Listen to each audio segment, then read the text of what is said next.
There you have it.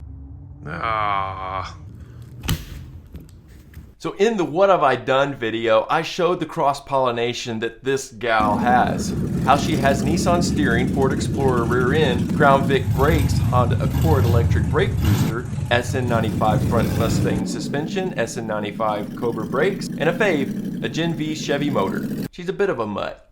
These are efforts of affordability and using what I have.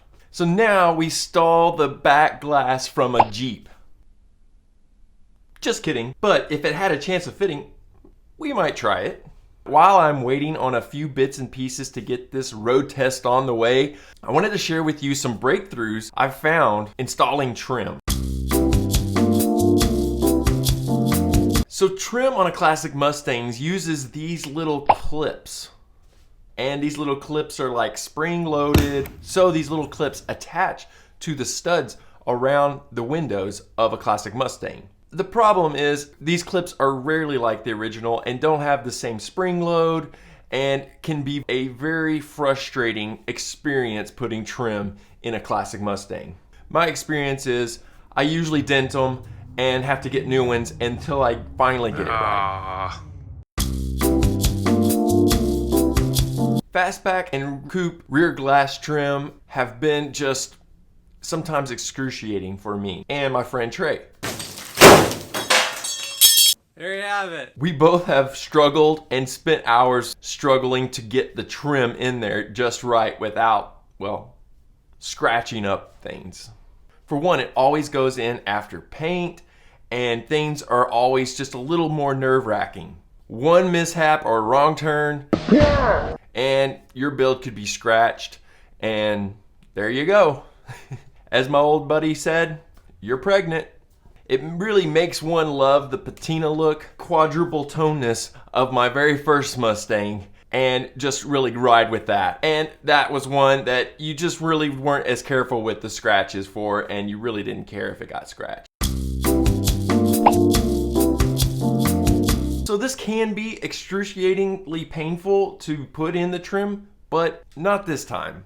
And I think it's because of these specific reasons. These are the things that I think have taken out the nerve racks of the build and have thrown them in the trash. Well, I mean, have at least de-escalated it a little bit. The last one is my personal favorite. Before I get into it, please smash that like button. Really helps the channel out. So go ahead. So first off, the clips were at a good height. Now, are there two ways to install these clips? You can use the existing stud that's surrounding the windshield, or you can actually knock that stud off and you can actually screw in these clips. But these clips are nice. What I did is I put the screwed in clips. Yeah. So I brought them just a little bit higher. Ooh, nice. The advantage is the clips can be at a good height for your weather strip, as sometimes these weather strips can be thicker and thinner at times depending on the manufacturer. This method can ensure that your clips are at a good height. Number two is we stretched the clips a little bit. After they were installed, we took a little screwdriver, we worked them in a little bit, and then they became a little softer and a little more pliable. So number three is we put some tape around the perimeter and marked where each clip was. The benefit of this is when you start going in to install the trim, you have a good idea of where that clip is. So once you put that trim over it, it's all covered and you're not gonna be able to see it. Number four is we used a piece of wood to kind of just spread the load across the trim. And this is one of the biggest reasons me and Trey have always gotten frustrated doing trim work is because we didn't and have to go buy another piece. So using this wood really spreads the load out whenever you are popping this trim in. And fifth, my personal favorite, we used weed eater line, yes, weed eater line, trim line, and we used some soap and used it as our pulling agent. Now, you can use a piece of rope. There's thousands of ways you can use it. This was readily available and I used it and it actually worked out really, really well for pulling that rubber weather strip around the metal edge of this car. When working with trim, you're always just careful and you're trying to take your time. So even if you're thinking, yeah, this still looks too complicated, too hard, I want to encourage you just to get out there and you should try it. I used to think that this trim work always had to outsource it to the expert, or putting in a windshield was always easier if I just got somebody to come and put a windshield in. But really, it's not that hard. I mean, with a little bit of weed eater line, I mean, you could pretty much do anything, right? So we get into it.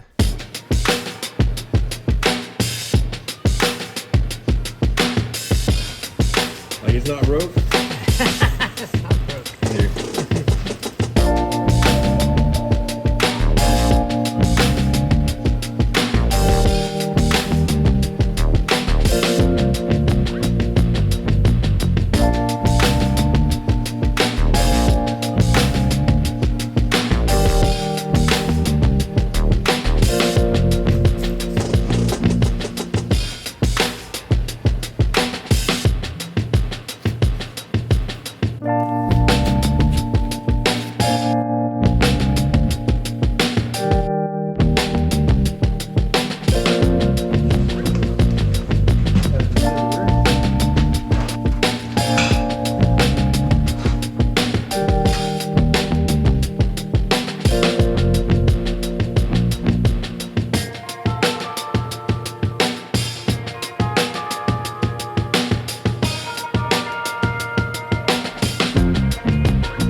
The other mark.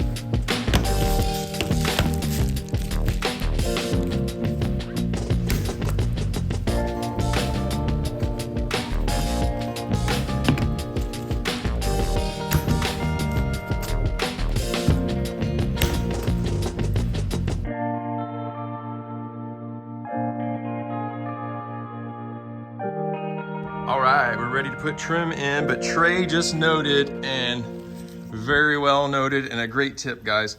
So as you're going in with your trim, go ahead, and he's already rolled up all of the edges on this, because once you set this down inside there, right? Like Trey, Yeah, it's nearly impossible to get it out. yeah, like you're stuck. So I will say this is a great two-person gig. I really love how it turned out. And guys, these are 5 quick tips and 5 things that I just learned and a breakthrough for me in trim work. So I'm super excited. Now let's get that thing on a road test. And I really hope that that's coming in the next couple of videos. So please stay tuned. Please hit that like and subscribe. Drop a comment if you'd like to see any of this work being done live. I really love how it turned out.